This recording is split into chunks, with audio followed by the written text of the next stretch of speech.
ઢોલક એમનું રમકડું છે. શ્રી મીર હાજી કાસમ, પદ્મશ્રી 2026.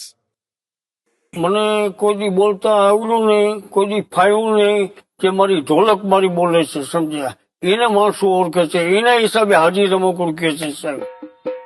જૂનાગઢ ગુજરાતના રહેવાસી હાજી કાસમે બાળપણમાં જ પોતાની માતા ગુમાવી દીધી હતી. સંગીતમય મીર સમુદાયના તેમના પિતા વિવિધ કાર્યક્રમોમાં ઢોલક વગાડીને ગુજરાન ચલાવતા હતા.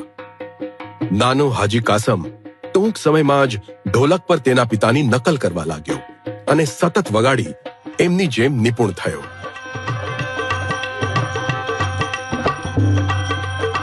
તરુણ અવસ્થામાં તેઓ દિવસે હોટેલમાં કામ કરતા. તેઓ તેમના પિતા સાથે ભજન અને અન્ય સંગીત વગાડતા હતા. નવરાત્રી દરમિયાન તેઓ પ્રખ્યાત દિવાળીબેન સાથે એકલા વગાડતા હતા.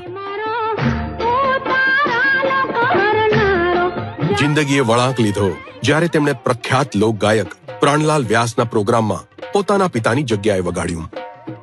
કાસમ તારા કરતા આ છોકરો વધે એમ છે, તો મારો બાપો કે તમે રાખો. હાજી કાસમે પ્રાણલાલ વ્યાસ સાથે 50 વર્ષ સુધી વગાડ્યું. એમની સંગીત પ્રતિભાએ એમનો સંબંધ વધુ ગાઢ બનાવ્યો.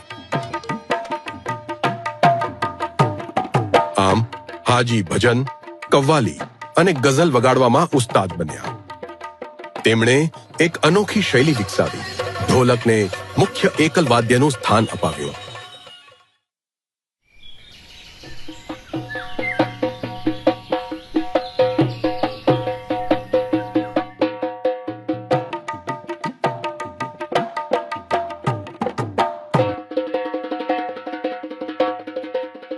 દુષ્કાળ દરમિયાન ગુજરાતમાં ગાયો ખૂબ જ પીડાઈ રહી હતી. એમને ખવડાવવા માટે ઘાસચારો મળવું મુશ્કેલ થઈ ગયું હતું. હાજી કાસમે ગૌશાળા આંદોલન શરૂ કર્યું. ગાયોના ચારા માટે ભંડોળ ભેગું કરવા તેમણે લગભગ 30,000 પ્રોગ્રામ કર્યા. મારું જે પદ્મશ્રી એવોર્ડ માટે જે મને જે આપ્યું છે સાહેબ, મારું જીવન મારું ગજગજ થાય છે સાહેબ. જે મને આપ્યું છે તો મેં બધાને આખા દેશને સલામ કરું છું. શ્રી મીર હાજી કાસમ, પદ્મશ્રી 2026. કોટી કોટી નમસ્કાર.